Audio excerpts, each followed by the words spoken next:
busy, and we got a lot of cool stuff to show you, a lot of painted furniture, and a lot of freaking woodworking projects going on.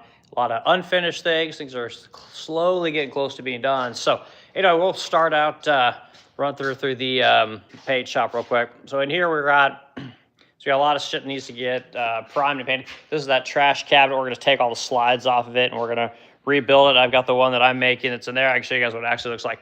So, but anyway, so we got pieces in here that need to get ready for color. So these have been 320 sanded. They're all primed with vinyl seal, and they're nice and smooth, right? So we got that going on in there. We got more parts in here that need to be ready for paint. China cabinets we got here. This is faux bamboo, right? Yeah, we got faux bamboo there. And this is gonna be a Shangri-La cabinet made by, I believe Dixie's the company that makes that. So let me come in. So we got the paint room. Actually, hold on guys, I'm gonna turn my lights on real quick. I don't have any lights on yet, so I can reach behind the booth. I'm gonna turn our lights on. All right, now I can actually see some. Let's go to the paint room, kind of see what, or the drying room, I should say. So we got going on in here. Let's see, so in here, for starters, we got this ruby hutch. Nice, we do lots of course, lots of vibrant colors. This is the color ruby, if I'm not mistaken. So it looks like it's getting pretty good. It needs a little more paint, but we got that. We got this, this Century desk here. This thing's pretty sick. So check out that color though. A really nice shine on it, and it's gonna be a really nice piece. And I guess I could probably drag it out. Let's see if I can drag it out without busting it. Hold on. Out of my mic today, my battery is dead. I forgot to charge it up, so no external microphone today. So I'm gonna get this thing out here, kind of look at it, and yeah. So it's looking good. You can see that clearly it needs more paint, but we'll take a peek at what we got. Okay, so see in the grain over here? Put my light over there. That's the first coat of paint. You can still see that grain there, right? So what the guys will do is they'll take their 6-inch sanders, and it's 320 or 400 grit sand the top of this thing, and then we'll lay that next coat of paint on there. So, but yeah, you can see what it looks like with coat number 1. You're starting to develop a little bit of a shine, but not quite there, right? So that's what the first coat of paint looks like on that. These desks are awesome. Actually, Suchetta, my wife, has this same desk in her office in some kind of a pink color, but this is gonna look cool when it's done. So this is, I did a video, I think I did a short on it where I had to remake a whole bunch of these fretwork pieces using my pin router, right? I'm always talking about the pin router, and that's one of the tools if you want to get in the vintage game. You'll find a lot of fretwork gets broken over the years, and you can take your pin router and you can make a copy of this. You can make as many copies as you want, and it goes really fast. And anyway, so that's kind of what we had to do there to get that thing going the way it needs to go. So back in the room here. So we got some nightstands in here. Looks like some kind of a Swiss coffee type color. And we're doing China cabinets. And anyway, really nice looking shine on that one. And it's coming along pretty good. Like this, I don't know, like some kind of a rope detail. It's pretty sharp. But anyway, man, vintage furniture is so beautiful. It's very hard to find really nice furniture today. So what's in here? Okay, so this is one of our dressers. So we make these. This is our Emily line dresser. I'm gonna pull this out here. So bear with me while I drag this thing out. Coming out. So this is some kind of a, it looks like a Chantilly lace color. So hold on guys, coming out here. Okay, so this, yeah, we build these. So this is a cool piece. Dressers are a tough way to make money, guys. I'll just be straight up honest with you. So every one of these is about $7,200. They're really expensive because they just take forever to build. But you'll see we make really nice details for all of our dressers. We got really nice waterfall details here. These are custom router bits. These aren't router bits you're just gonna go buy at the store. These are all custom made. That's kind of how we do that. Also got nice detailed legs, and the trims are pretty basic. I mean, trims are fairly generic, but the rest of the detail work is pretty awesome. And people really like that kind of stuff. All of our fronts, get this front out here. All these fronts, these trims are hand applied, so they're not, this isn't a piece of MDF. Like you'll see what a lot of people do today is they take a piece of MDF and they'll CNC cut all that stuff into it. They make paintable MDF, so we don't do that. The fronts are actually plywood, and then the pieces that we apply on here, these are actually MDF. We used to use hardwood, but we just couldn't get a good look with hardwood, so we did go to MDF on that. But anyway, so make all that stuff by hand. So it takes a lot of work. And that's why we just have to charge so much money for these particular pieces. There's just no way around it. So anyway, that's what we got going on there. And then kind of unique, you'll see that on our top, we use a piece of 1/2 inch, right? So we're not using 3/4, it's actually much thinner. And it's just part of the aesthetic of the cabinet, you know? So it's kind of cool, a little bit different. And the way that we get this particular detail is the top, again, is plywood. And you can see right on the back here, you see on the edge there, that's all plywood. So you put a piece of 1/4 inch trim along here, and then you route a cove into it right along there. And that's how you get a nice painted top where there's no seams, there's no joints, there's no anything. It looks really nice. So, you know, I probably lost people on that one. What else we got going on here? So we got more pieces over here. Let's see here. This is, so we got here. This is, okay, it's just a 3-drawer chest. Okay, I see what's going on here. So this particular, I guess, chest goes with the hutch right there, right? So flip this thing around here. Show you, yeah, so this hutch will set on top of here. It's kind of cool. So it should look really nice when it's done. The color's coming along pretty nicely, but, well, actually, that's pretty damn good. That's probably going to be acceptable. So we'll probably end up going with that. Who's this, Jonathan Smith in here? Oh, man, I love the work. Good. Good, yeah, John, we do, we make a lot of furniture here. We also paint vintage furniture. We're known for our high gloss coating, and we're known for our handmade, very detailed furniture. We don't generally make garbage furniture or generic furniture. We make very, very ornate furniture with a lot of detail, just like vintage furniture. But anyway, this is a really nice freaking end table. I really like the details on this thing. And actually, these were all broken off, so I had to remake all these little details. That's always fun. But anyway, really nice looking piece. This color is called Hermes Orange, and it's gorgeous. So I'm a big fan of this particular color, but it looks like it could use another coat. There's not much of a shine on there. So funny thing about paints, I've told you guys before. So if you want to get a really nice high gloss lacquer finish, there's really only one company that produces, in my opinion, the best finish. And that's going to be a Sherwin-Williams product, right? Sherwin-Williams nitrocellulose lacquer really does produce, I think, the best shine, right? But their colors are good. The issue with Sherwin-Williams paint, though, is they're very finicky. Like, they really need a lot of dry time. I mean, I'm talking like a week or 2, which is not scalable, right? You can't do, 30, 40 pieces, 50 pieces a month and make any money. It's just not possible, right? So that stuff needs to dry in a day, basically. And so what we do is with colors like what I'm showing you guys right here, I'll come back to this real quick. This color here is Hermes. This color is normally super vibrant, and you can see it, and it's, it's okay. That's an okay shine. It shows the silhouette pretty well, but it doesn't show any color, right? I'm not seeing myself. I'm not seeing my Aliens shirt. I'm not seeing my glasses. It's just a silhouette, right? So what we'll do is we'll end up taking this is Mohawk paint. We'll take this Mohawk paint, and then we're gonna shoot it with Sherwin-Williams clear coat, and that'll cause it to really pop, just like a car would.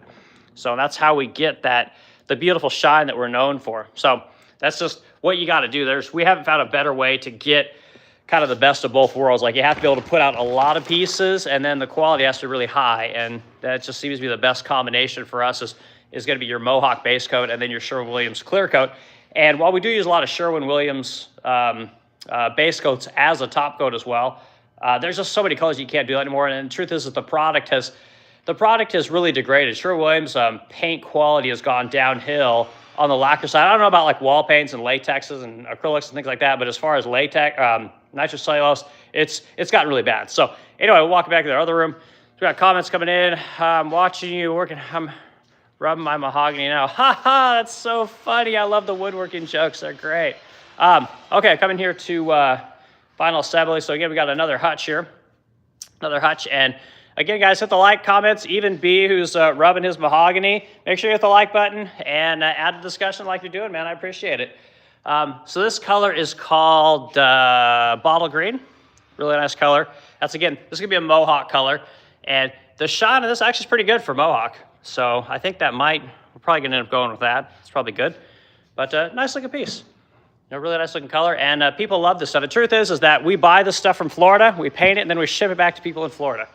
So that's kind of how that all works.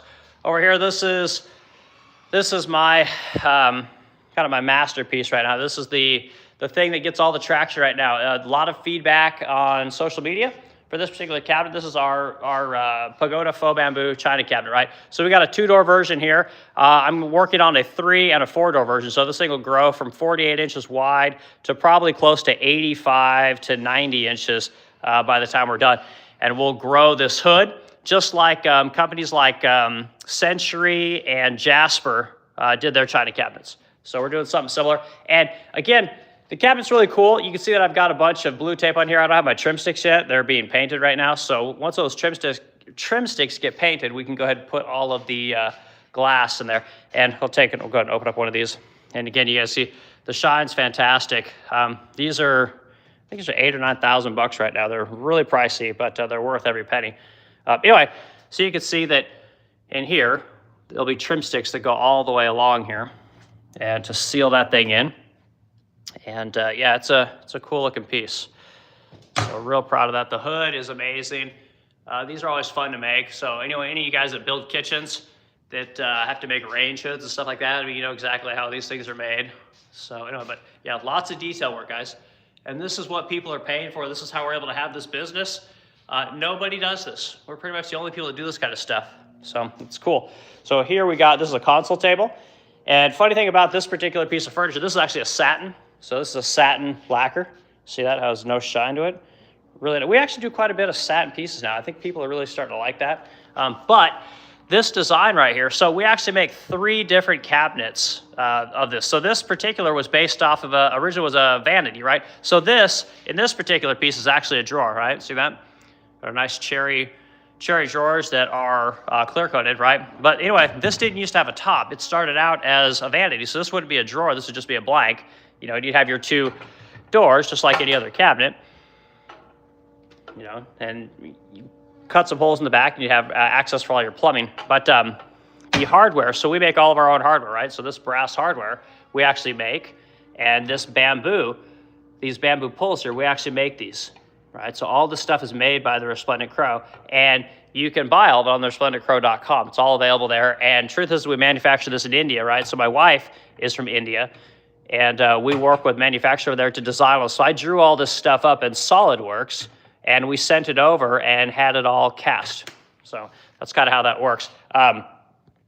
Hardware is a fantastic way to increase your margin on your business, because when you dabble in the hardware game, the markup on hardware is so high that it's almost impossible not to make money. But you got to spend the money up front to get it in, right? So it works like this. So so here, I'm going to use this. We'll go look at this real quick. I'll give you guys kind of a breakdown on how this stuff kind of works. So this particular piece of hardware, right? So this hardware, these probably cost me $5 a pop, right? And that includes shipping, right? Probably $5 to buy this. Okay, I sell these things for, I want to say $60 or $70 each. You know, because they're solid brass. They're not fake. They're the real deal. So say I sell these for $60 or $70, I have to buy these things. I buy about 200 of them at a time, right? So the upfront investment is going to be, you know, probably $1,000, $2,000 on that one piece of hardware, and that's how the game works, right? So if I spend, like, say I buy 100 of them, they're $5 pop, right? Well, $500, and then I sell them for $60, $70 a piece. You know, you're getting into thousands of dollars now in the return, right? But you have to invest that money up front, and it could take, I mean, depending on what your sales are, it could take 2 months to sell that product. It can take a year to sell that product. It just kind of depends on what pieces are moving. And when you sell hardware, you have to have multiple different kinds of hardware, because not every piece sells the same. They're all different. So we have, I want to say we have like 20 or 30 different pieces of hardware that we sell. So think about that. Each one of those, there's probably $20,000 or $30,000 of inventory that you have to keep on hand just to be able to sell that hardware. Because truth is, you can't sell a piece of hardware and then tell your customer, oh, it's going to take 6 weeks to get here from India. You know, that won't work. You want to have a business. So you have to keep that product in hand, and you have to order enough to make it worth the manufacturer, make it worthwhile to the manufacturer for them to make it for you. So there's a lot of logistics and inventory you have to keep on hand, but it's a fantastic way to make money. I mean, the markup on hardware is friggin' insane. Okay, so we still got, let's see, come back over. So still got, sorry guys, I got my doors closed. today. I've just been doing freaking trim work all morning. So this cabinet is interesting. It's been sitting here for a little bit, and it's black. Black always shines really well. It's always a really nice looking piece. And this is the kind of shine you really want. You want to be able to see your face. You want to be able to see the details on what it is you're doing. That's kind of the shine that you want to have as just a basic kind of a shine. But you want to be able to see the color, right? So this is kind of the lowest level of acceptable shine, I would think, because you could tell my shoes are some white or gray. My shorts are like a blue. You see my shirt's black, right? You can see you have skin tones. You can see the different colors that are behind me. That's kind of what you're looking for with your shine. You know, you need to have all that. And you can come along here again. You can see the toolbox over there. And that's kind of what you're looking for. And black always shows really well. You know, it's kind of a little bit cheating. But anyway, we sold 2 of these on accident. So I think I'm going to end up having to make one because I've been looking now for like 2 weeks. I can't find another one of these cabinets. So we may end up building that. So anyway, that's what we got going on there. Okay, I'll go back to the wood shop, show you guys all the freaking projects. I've never, not say never, I've almost never been this busy. It's wild how busy we are. It's almost like COVID again, where we just have so many different pieces of furniture to build. So come back over here to the wood shop. So in here, like the Czar's doing some work over there. So we're building doors here. These are our Zane style doors here. They have just a slight angle on them. That's all it is. Very simple door. You've got more glued up over here. So you got an MDF center panel because it paints really well. And then you got a cherry frame. And then we're going to use a miter here along with a biscuit. So you'll take a biscuit kind of like so here, and you're going to have a biscuit that sets inside. Whoops. Hold on to get my camera to work here. Sorry guys, come down. You have a biscuit that's going to set right inside there to lock that joint in place, and that's how you do all your mitered joints so that they're all wood. Some people will use they'll actually use metal. There's a metal biscuit that they'll put in there, but or I've even seen plastic, but we use just a traditional wood style biscuit. So got that going on. Czar's been working on this 60-inch credenza. These are our bread and butter cabinets, and you can see that the way that we do our nosing, right? So we're literally putting nosing on here with tape. That's how we do it. We don't use clamps. We don't use just that cheap edge banding that you put on with an iron. We don't do any of that. It's actual 10/100 nosing, and it's kind of the best way to do it. The stuff will last a long time. Now the joints on all this kind of stuff, this is basically a butt joint. This is how vintage furniture is done. So along here you could see he's got the pencil lines there. Every one of those is a biscuit, right? Or not a biscuit, a tenon.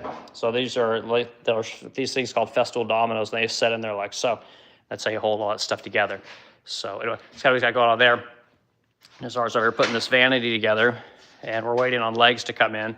So these are, of course, we got just regular old drawers going in here. These are our 3/8 drawer box.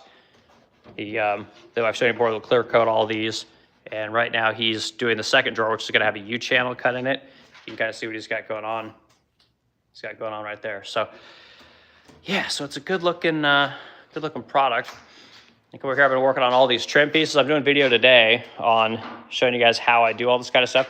You can see that I have basically this craft paper so that super glues don't stick to this kind of stuff. So you could put all these little joints together using super glue and it won't stick. And yet I have my master pattern outline on the back side so that I can see exactly what it is that I'm doing, right? I do all that, and that leads me to make these, right? These are our trim pieces that are gonna go on our Evans sideboards. They're all made by hand, and that's why they cost, $8,000. They're very expensive. It just takes a lot of work. So every single one of our fronts is going to get something that looks kind of like that, right? That'll go on the front of this walnut Evans sideboard. So that's kind of what's going on there. Then we have another one in mahogany. It's getting started right now, and it's turned out pretty good. So I'm waiting on some more mahogany to come in. We got some big veneers of crotch mahogany coming in for the upper piece. So that's what's going on with that. Then we have this is the Italian Provincial credenza that we're working on, that I've been working on for quite a while. I'm finally getting it done because I have to build another one out of mahogany. So instead of being walnut, all this is going to be crotch mahogany logs. You have nice crotch mahogany cathedrals on the doors and the drawers. So it'll look pretty sick when it's done. I just did a video showing everyone how I build all these little details using my pin router. I'm always talking about the pin router. But anyway, the detail on this thing's stunning. And that's what I was talking about is we always make furniture that has lots of details and is interesting to look at. There's nothing worse than looking at something, you know, like it came off of the CNC router. It just gets kind of old, you know, seeing the same old thing coming out from everybody. So anyway, it's really pretty. The pieces over here, these are the mahogany ones. You know, so we'll take these and we'll cut off the top and the bottom, cut off the sides, and we'll trim them down to the size they need to be. But it's all it's African mahogany, so it should look really nice when it's all clear coated. Then we've been running test pieces over here. We got test colors for all of our projects that we're working on right now. So this is going to be your clear coated walnut. You know, it's pretty nice looking, not bad. We've got this is going to be our African mahogany. So this is kind of what we're working on right now. So more test panels of the clear coated mahogany. So it looked pretty nice when it's all done. So this stuff, you can see there's a little bit of grade in there, right? So we'll end up wet sanding and polishing this, and it should just gleam like a mirror when it's all said and done. So you can see that, notice the difference here? So interesting thing to note, this has been sitting for weeks. So it started to amber a little bit, whereas this has been setting for, I want to say this is like day 4 or 5, you know? So actually this looks pretty awesome. Like it's just, the clarity is amazing. I really like it. And it turned out really nice. You can pull this one up too. You just get that really nice, the way that it picks up all the grains is pretty cool. So anyway, it's a nice looking piece.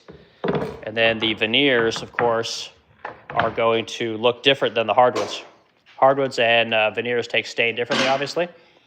So yeah, just a lot of test panels, a lot of working on figuring out the best way to clear coat all these projects. So we'll come back into the sanding room. We got lots of stuff that came in that are like customer pieces and stuff that other people want us to work on. So here, let me come around. Got some interesting stuff here. So let's see here. So this is we don't get many of these, but I guess some kind of a rosewood altar table. And these are you got to be real careful working with these, especially if they're actually rosewood. And I don't know that this is rosewood. I mean, it kind of looks like cherry wood to me, but rosewood does not paint very well at all. It's super oily, and it's not a good candidate for lacquer. But I don't think this one is. But anyway, so it's kind of cool looking at all these cool little, what are these, like dragon type details. And anyway, we will obviously, since this already has a coating on it, I'm always telling you guys, like, we just want to scuff sand this stuff and then prime and paint it. Don't go through the coating, because these old tops, these old finishes are like, they're basically like petrified. So they take paint really well. But if you go through them and expose that wood, you run the potential of having issues with your paint. So we try not to go through these existing finishes if we can help. But cool piece. We got another sideboard came in. These big, massive side. I mean, this sideboard's huge. This thing's got to be 42 inches tall. I actually think that's probably 38 inches tall. And they're like 22 to 25 inches deep. And it's pretty nice. So Henredon was known for making some really nice ones. Baker also made some really nice pieces. So we'll have to work on that. And we got these came in. These are just kind of some basic, you know, nothing super special about these, but probably have a lot of sentimental value to our customer. So we'll go ahead and take care of that for them and fix any issues. You know, stuff like we'll fill all these little imperfections in, anything along here. We'll fill all that stuff in, and then we will prime it and high gloss lacquer it. And again, another sideboard back here. How cool is that? I mean, holy shit, that piece is amazing. Really, really spectacular piece there. But yeah, super leggy and gorgeous. So come back at the final assembly, or excuse me, sanding, and we got more stuff in here. So this thing's been here about 3 weeks, so we're probably gonna have to start getting to work on it, because I'm sure the customers are gonna start asking about it. We also have, this is a Emily credenza, or excuse me, Athens credenza, Greek key credenza, and it's been back here for about 3 weeks as well. So we really need to get cooking on that, because I'm sure that customer's gonna be calling, asking where the hell their piece is in the production line. But we actually worked through a bunch of stuff, so it's not super packed back here, which is nice. We've got a backlog of, looks like probably a dozen, maybe 18 pieces, which is kind of how we want it. So come back here and we'll go back to shipping and see if we even have anything back here. We're We're gonna go back into the dark side of the building, and so it's gonna get dark for a second as I walk through here. So this building's massive. Like I think it's like 20,000 square feet, and we had most of it for quite a while. And after COVID, things finally slowed down a little bit, and so we didn't need all the building. So we kind of slowly moved things back and consolidated a little bit, so we'd have to walk as far to get things. But let's hold on and see what we got in here. So here we've got this is our we call this our express desk. So I have this in my office at home. Mine's cherry wood. But we sold a shit ton of these during COVID because everyone was working from home. So we were sold these things for like, I don't know, there's like $4,200 a pop. And people really liked them. You know, they sold really well. And just got basic drawer box in there. Some, those slides are terrible, but apparently that's what we were using at the time. But nice looking piece, a nice tapered leg. And this actually comes from a company called Baker. We took the design idea from something they made as like a vintage piece. And oops, bring my camera. And yeah, so I think that's how we designed that one, if I remember correctly. It's been a little while. Oh, this is pretty dope. So here, guys, check this out. So this is it's a really nice vintage piece, and looks like Manuel has painted on all of the trim details, gilding, and it turned out pretty nice. So you'll see a lot of companies today actually make a modern version of this particular cabinet. There's a company on Facebook that I see a lot. It's called like La Chateau or something like that. And they make a lot of furniture that has these kind of details on it. But again, real nice trims on the bottom, trims carry on top. And yeah, it's pretty nice looking piece. Got a nice marble top on it. And yeah, really like it. So pretty piece. I love black on gold. It's a classic, timeless way to do furniture. And people that want to get in the game of painting furniture, black and gold sells every time. Like there's basically white furniture, black furniture, and like taupey colors of furniture sell all the time. But what's the word I'm looking for here? The most the pieces that will get you the most attention are going to be your colorful pieces, your bright oranges, your bright reds, bright yellows, not blues so much, bright greens. People really like greens, things like that. But they almost always buy black, white, or taupe, some kind of a taupe color. And that's the bulk of what sells. But pieces like this that have the gold gilding on the black, like I said, people just seem to love them. They generally sell all the time. And we just had great success with those as far as painted furniture goes. So who we got coming here? Hey, how's life? Blackwind Gamer. Life is good. I got no complaints. I'm super busy. I've never been so busy. Everyone's dooming on the internet about how shitty things are, and I completely disagree. We're slammed. Had this thing sitting back here for a while. I need to get this moved over to final assembly. Really nice looking coral foam bamboo china cabinet, and yeah, it needs to get the heck out of here. We come back in here, see if we have anything. This is kind of where we put stuff that's ready to ship out so that no one dings everything. So it looks like we've got a couple pieces in here. Look at that, nice lime green piece. I think I've shown this last week. It was in final assembly, and it's finally getting ready to head out. It's a really pretty looking piece, though. Client's gonna like that. It's beautiful little nightstands in here. These are nice and gold, and this isn't our hardware. This is actually, I want to say this is Modern Matter hardware. They make really nice hardware as well. They're probably maybe the top hardware seller. We're kind of in their space with our stuff, but their stuff's really pretty. This hardware is okay looking. You know, it's kind of generic, but not bad. So anyway, but it's looking pretty good. It's got a nice shine to it, right? It's for being kind of an olive green color, it looks really nice. And again, it's super dark in here, so you can't really. Of course, I don't have the best lighting because I'm just kind of showing her what's in the shop. So these are some old Stanley pieces.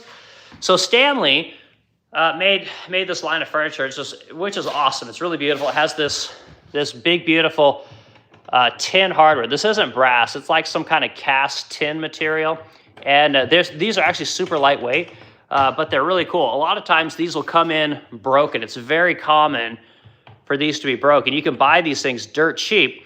And the truth is that you can put new pins on these things. So this thing comes apart when you pull this entire assembly off. You can run a new pin inside of here, and then you can fix these things, and you can sell these things for a boatload of money. So these things, I want to say these sold for $2,800 for the pair. And the truth is that the originals don't have these bases, right? So we add these on to give them height and to kind of give them a little bit more of a kind of an upscale look. And that's one of the secrets that that we have for making money on these kind of pieces of furniture. So sometimes there's furniture that's really cool looking, but it's not practical. It's a lot of your older furniture is really short, and people that can afford to pay, you know, $2,000-3,000 for a pair of nightstands generally going to have a higher bed, so they want their nightstands to be a little bit higher. So if you could add a base to it, something like that, just add something with a little bit more height and a little bit of visual interest, goes a long way to sell the piece. So little flipper tip for everyone that is into that kind of stuff. So we got a nice green dresser here. And this is the color, I believe this is bold green. The other one was bottle. I think this one's bold. But again, you got a real nice shine. And the color looks good. And this is straight off the gun. This isn't polished or anything. So yeah, when I tell you guys how to get nice high gloss lacquered furniture, just kind of follow my instructions, and you too can paint furniture pretty easily. It's not the most difficult job in the world. Well, that doesn't shine very well over there, does it? It looks really good. So we, of course, paint a lot of hardware. I've shown you guys over the years. This is vintage hardware. A lot of people don't want the vintage hardware. They'll actually take our hardware. And but this stuff's really nice. You know, it's kind of a little bit of a Frenchy kind of a look. But the toe caps were originally some kind of a dark tin. And so we just literally paint those black. We rattle can all this stuff black. Same thing with this hardware. We rattle can it in a gold Rust-Oleum paint. We've done it for 9 years, and people like it. I've never once had a customer complain that the paint has fallen off of anything. So say what you want about rattle can paint, but it works pretty good. So anyway, we're gonna go back to the dark area here, and I'll talk to you guys about how sales are, how the industry's doing, what we got going on coming up, and then we'll end this stream and we'll do another talk tomorrow. So anyway, so truth is, sales are out of this world right now. It's kind of crazy, to be completely honest with you. I'm kind of shocked. I should be hiring more people, but the truth is that I'm nervous about giving up the money, because I don't like hiring people and then having a slow month follow it up, and then you gotta, you know, cut hours or something like that. I don't ever want to have to do that if I can help it. So the truth is, I'm working my ass off just to kind of keep up with where things are at, and it's a lot of work, but it's going to be better. So truth is that if my wife can keep sales up in the month of June, which is generally a fairly slow month, if she can keep the sales up in the month of June at where they are now, which is about the $150,000 to $175,000 range, then I'll start hiring again, because basically that means that we're through any kind of a lull or a slow patch, which is what I'm concerned with. Everyone is talking. Sorry, guys, I'm gonna grab a seat here real quick. I talked to a lot of people in the industry that are in the furniture space or the painting space. They're in the retail space, you know, selling knickknacks and tchotchkes and furniture and stuff like that. And truth is that a lot of people right now are a little bit slow, and you see a lot of people running sales. You see a lot of people trying to get people into their shops and get people into their websites. And we're not seeing it here. We're seeing like really good traffic on our website. We're getting a lot of inquiries, a lot of people signing up for our trade program, and a ton of people wanting things made. Not necessarily the stuff that we sell on our website, like the production type stuff, but custom projects and projects that are like something that we sell but need this or that. So we're fielding a lot of those type of questions, and we're fielding a lot of that. We're doing a lot of drawings. We're doing a lot of things that we don't normally do. We're giving people a lot more attention, I think, than we would normally give people, because the inquiry value is a lot higher than it's been in quite a while. And I don't know what that is. I'm sure it could just be a kind of like a blip, but I don't know, man. It's wild right now. It's really wild right now, just how insanely busy it is. And it's leading us into, like I said, just making a lot of stuff. Right now, I'm looking at multiple CNC routers. I'm buying new edge sanders, shapers, building veneer presses. I think I showed everyone my veneer press that I just built. Actually, maybe I didn't show you guys that. I'll show you guys that real quick. But it's wild. I don't know if it's, like I said, a blip, but it's just fantastically busy, and a lot of really expensive. I got to build multiple Savannah break front credenzas. I mean, those things are $8,500 a pop. I've got China cabinets that we're building that are, I think we just, that was $8,200. I mean, it's freaking insane. Okay, here, let me flip this around, show you guys kind of what I got going on here. Because this is a veneer press. So veneer presses are awesome. You can buy these things for like, I don't know, they're probably like $3,000 to $5,000. But I was like, you know what, I'm just gonna build one because I like making shit. And what you got going on here is I gotta put a handle on this thing. We gotta put you're gonna put some struts on the side. So these struts here, sorry guys, let me get my camera right here. So this is a strut, right? So this is going to allow the door, excuse me, the lid to prop open and then prop at the closed position and the open position. And so the way this works is we have our door, which opens up like so, and you can stick all of your veneered parts or anything you need to be flat. It could be composite parts if you're doing carbon fiber or fiberglass. Whatever you need can go in here. And you basically have a solid seal that goes all the way around the lid, and it seals the entire unit with this big sheet of, this is polyurethane, which is the material you want. It's very flexible, and it doesn't change its flexibility when it's hot or cold. It's freaking awesome. But anyway, there's the main thing is that there's a hole. See that hole right there in the middle?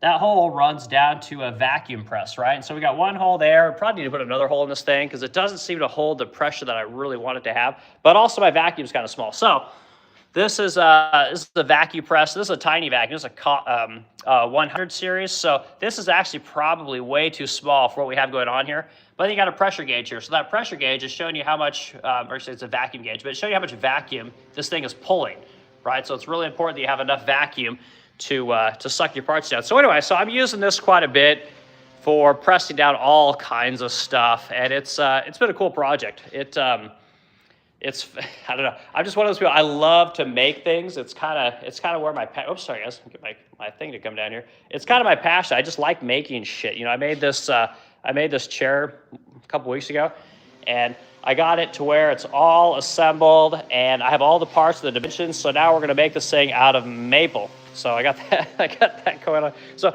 I just love building shit, but the truth is I'm just too damn busy. Like, we've got so much work right now. I can't even keep up. So I'm working every day, pretty much, which my wife is super happy about. she's always tempting me. It's just like, just stay home. Let's hang out. Let's work around the house. Let's do projects. Let's go get lunch. Let's go get margaritas. She's, goddamn, that woman.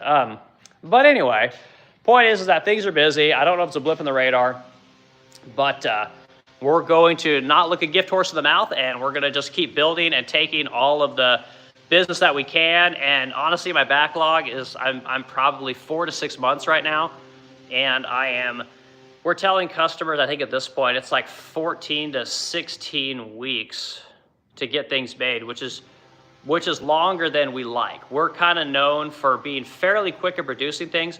Most of our pieces are built in kind of the 10 to 12 week range is where we like to stay. So we're a lot higher than we want to be right now, because there's just so much work. So point is that, again, if we do one more month of this, I'm going to start hiring people. I'm going to find a cabinet builder or a trainee or somebody that I can kind of take under my wing, or someone that has, a ton of experience. It'd be really nice to have someone that has a ton of experience. My guy in there, Nazar, he used to work for me. Sales got really slow a couple of years ago, and I had to cut back their hours, and he needed money, and so he had to go get another job, which sucked. But he still works part-time for me, and I've tried to get him to leave his job, but that's one of those things when you have to cut hours or you have to let people go. It's very difficult to get them back because they're worried about being burned again, which is very normal and understandable. But the truth is that that's business. Sometimes business is great, other times business is just terrible. And if business is terrible for too long, you could literally run out of money.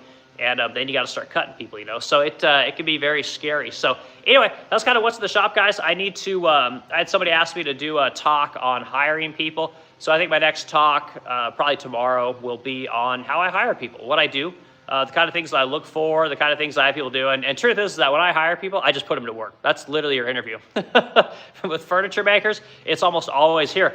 There's some material, make me a drawer box. And I basically just walk away and let them do. I just see what they do, how safe they are, what kind of materials they're using, what kind of joints, tools, do they even know how things work, and same thing with a painter.